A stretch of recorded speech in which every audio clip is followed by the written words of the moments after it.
Talking with Sierra Bender right now with women's empowerment, an author and a women's advocate. Thank you for stopping by again. We've been doing these little mini vignettes trying to deal with this big problem right now. So tell me the difference between sexual harassment and sexual abuse. Oof, that's a very sensitive topic right now. Right. So sexual abuse, we can look at rape.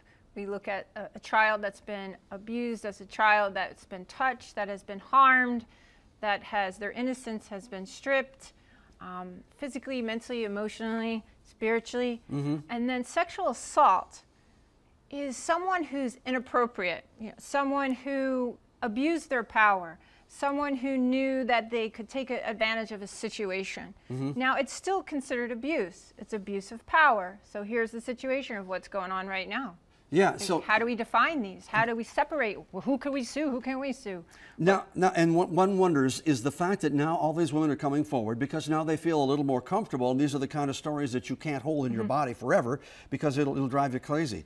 Does this in some ways inadvertently cheapen the more drastic things like rape, like you said? Does it confuse the issue a little bit? It's very confusing. It's very sensitive, again, because the women who have been sexually assaulted or abused in those situations, they need to be heard. This is a perfect opportunity for them to come forward and be heard and to be validated. Can they do something that could have happened 30 years ago?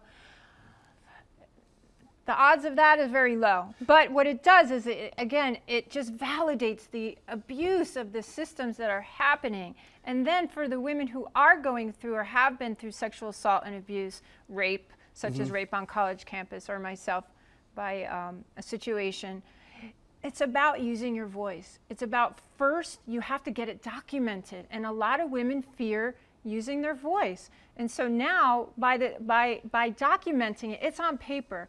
It's not about proving, as I said, who's right or wrong, one. Two is that you need to assert your rights. That's your right as a woman. And it's not about who believes you, who doesn't believe you. It's about getting it down on paper. Can you prove it? Probably not, because it's his word against your word in the situation.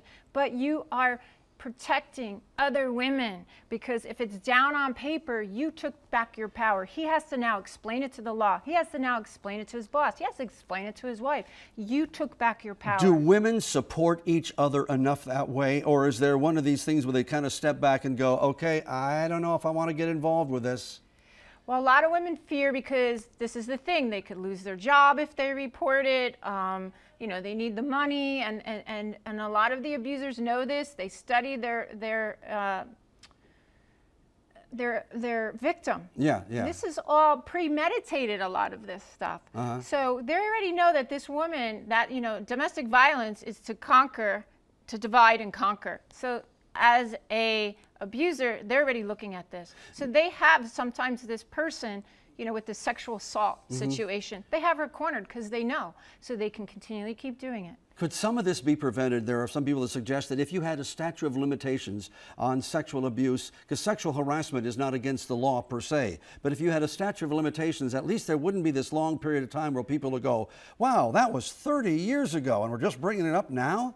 Right. Well, sometimes they have reported it to HR and it wasn't taken seriously. And okay, let's push this aside and let's protect the leader. We talked about the last episode about the power at the top, and everyone supports that. So you have that. So a lot of these women feel that they did do the right things and they weren't heard. So why weren't they heard? Yeah, and well, this is evolution right now, and what's happening right now with sexual assault and sexual abuse. 1 out of 4 women are sexually assaulted before the age of 18 in our country. That's unacceptable. Yeah, and we're looking for societal change and don't know exactly when and where that'll come. But Sierra, thank you so much. Thank you. We're going to be doing more of these, folks, so stay tuned in the future as we talk more about women's empowerment and how we can get through these very, very difficult times. Sierra, thank you. Thank you, Al.